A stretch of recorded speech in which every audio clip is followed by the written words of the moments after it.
let's jump into um, Iran for just a second.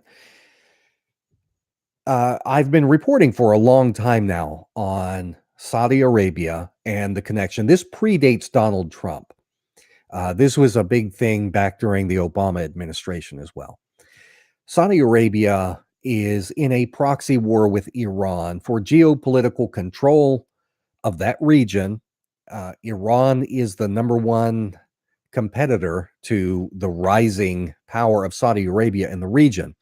It's also an issue of Sunni versus Shia. The Saudis are primarily Sunni, Iranians are primarily Shia. So it's that civil war within Islam between states. And so we've got Donald Trump signed on to this idea, which I believe is very much an Israeli idea. This predates Donald Trump, which is to create a kind of NATO alliance between these Gulf Arab states, the Sunni states, create an alliance where if any one of them feels like they've been attacked by Iran in any way, the entire block of Sunni nations will attack Iran.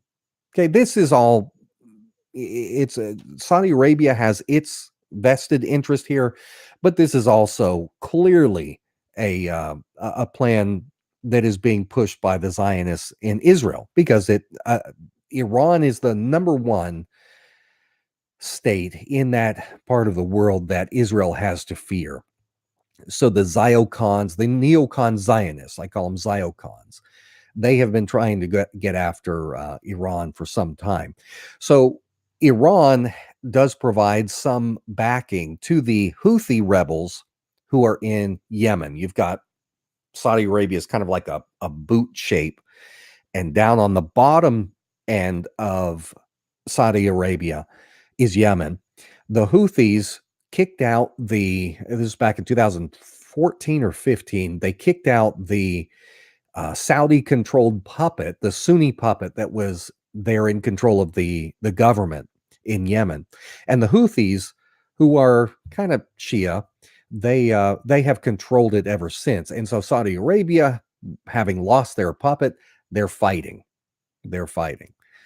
And the United States is providing them with weapons, with logistical support.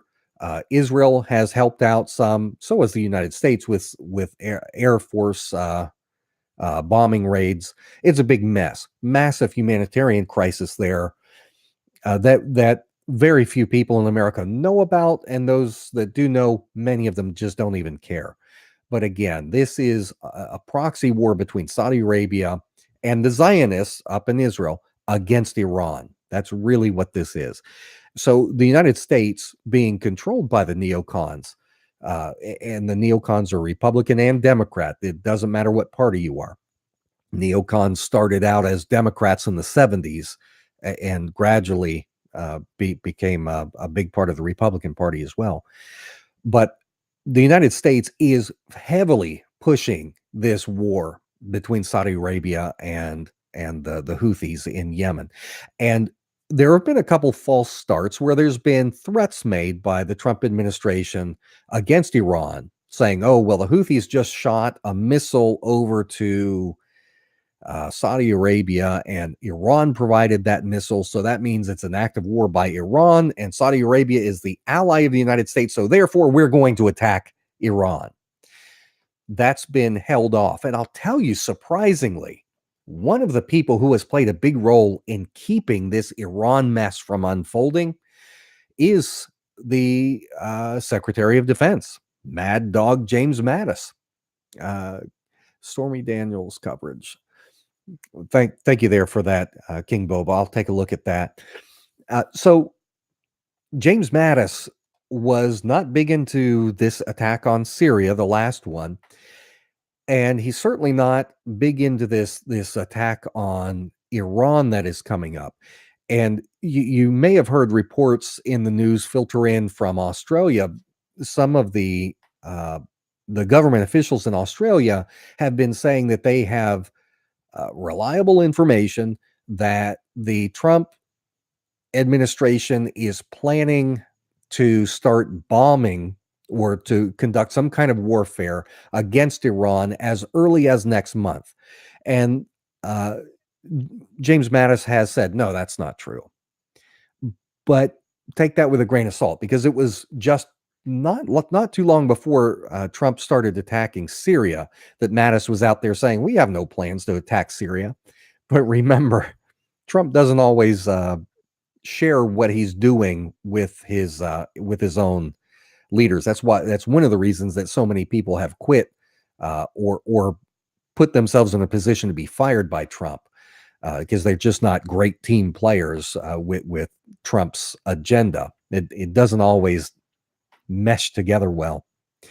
So what may end up being the false flag that starts this conflict with Iran, what we're looking at is you've got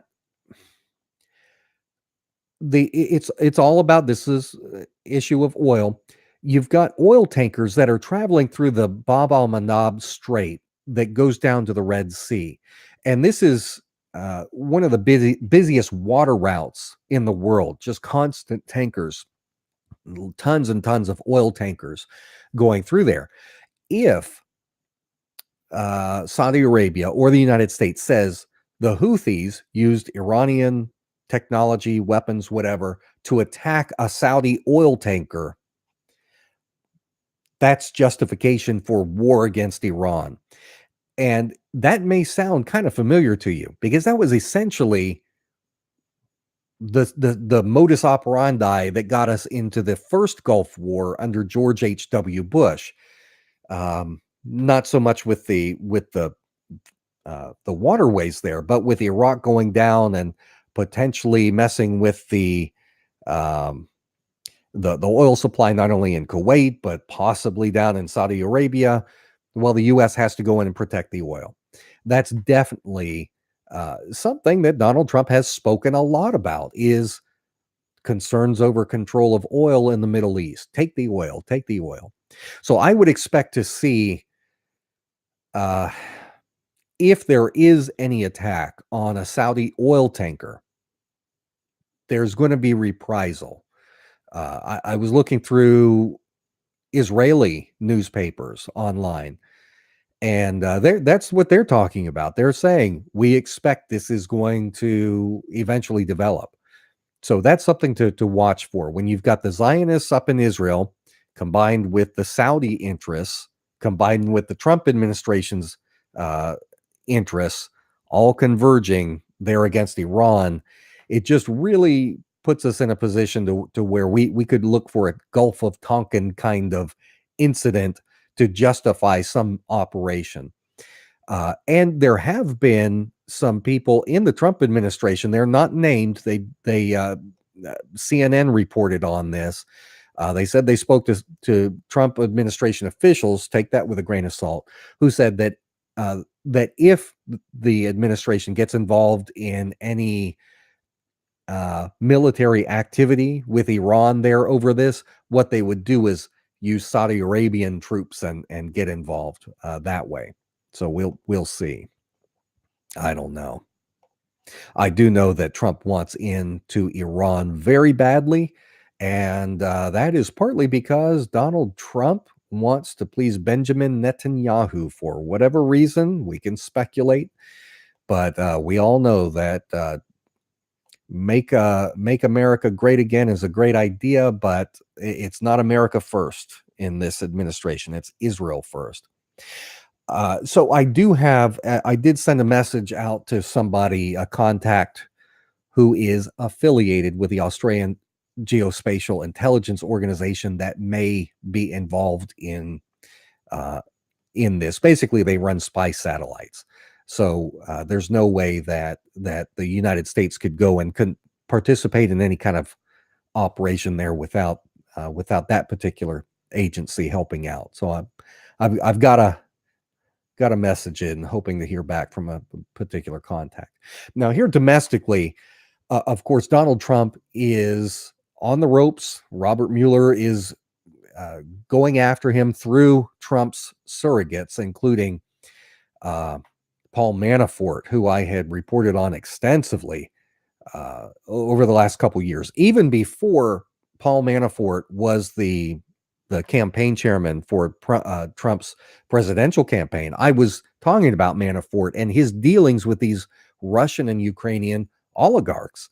There is no defense for Paul Manafort. This guy's toast. He is absolutely screwed. Paul Manafort made over $60 million, $60 million getting paid to work as a lobbyist for these Russian oligarchs. He's deep in with the Ukrainian power masters there. Now, just to touch on this really briefly, Ukraine is very strategic. It's placed right there next to the border of Russia. Borders Russia. They've got the very important Crimean Peninsula down there. So control of this region is very important. Back around 2004-ish, we had Yanukovych, who was running, and he actually won. He won the election there as president. He had been prime minister. He won as president, but it was contested. No surprise. The people in the West said, "Ooh, this is not good. That Russia is going to have control or so much geopolitical influence over Ukraine by getting their guy Yanukovych in power.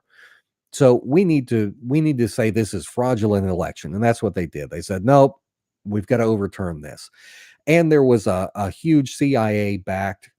They called it a color revolution, the Orange Revolution.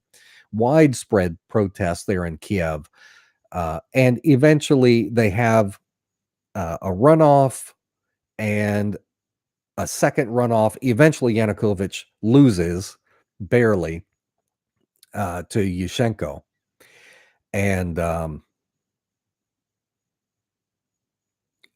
Russia kept pushing though to get him back in, and they got him in, and they got him in partly with the help of Paul Manafort. So Paul Manafort is definitely connected to the interest of Russia, and that's why Mueller is going after Paul Manafort. Doesn't look like he's got anything directly on Trump himself, so you have to get Trump by association. Is the deal here? Eventually, the CIA again carried out a coup in there in Ukraine. They had the Euromaidan Square, all the mess going on. I've got some friends that are here in the States now, but who were living there at the time. It was crazy. It was crazy. So they overthrew Yanukovych. He went fleeing for his life. He's still wanted by the Ukrainian government. They want him back. They'd probably have him killed if he made it, if they ever got him to come back. And since then, the United States has had control, or the West, the U.S. NATO alliance has had control of Ukraine ever since. So when I hear this stuff about, oh, Russia meddled in our elections, what a bunch of crybabies. Yes, they meddle in our elections, but did they start a coup in here did they have the KGB come over here and a George Soros type person on behalf of Russia come in and pay all of these radical neo-Nazi groups to come in and create violence and blood and everything? Yeah, they're doing that with Antifa and everything, but Russia did not back that. They did not carry out this massive coup against the U.S. government in the direct way that the CIA did to Ukraine. So, and this is going on all over the world, what the CIA is doing. So I just find it so hypocritical when you've got John Brennan and all these other people talking about, oh, look what Russia has done to us. Well, maybe you should stop doing this to other countries. If you say it's fair game to go and overthrow the neighbor of Russia, overthrow their government in a violent and bloody coup, and install your own pre-selected puppets into the government, including the presidency, and then you control them and get them to turn against Russia, don't you think they don't have some justification to try and do something back to us? So anyway, they're going to get Manafort, and that's the whole point here. Manafort is he's in there. He basically the $60 million, the majority of it. I'm guessing around 90% of it he put into. He laundered it. He put it into offshore accounts so that he didn't have to pay taxes on it. So they're going to get him that way. And he could potentially, with everything else that he's done, they're going to look at putting him away for life is what they're going to seek. So they're tightening the screws. They're trying to get him to do this. Let's see here. King Boba says, let us not forget what they are doing now in Ukraine via the IMF.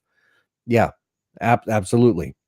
Yeah, the banksters use the International Monetary Fund to basically economically rape an entire nation of people all at once, subjugates them, puts the chains of economic slavery around them, turns them into it's just complete bondage, um, and not that kind of bondage.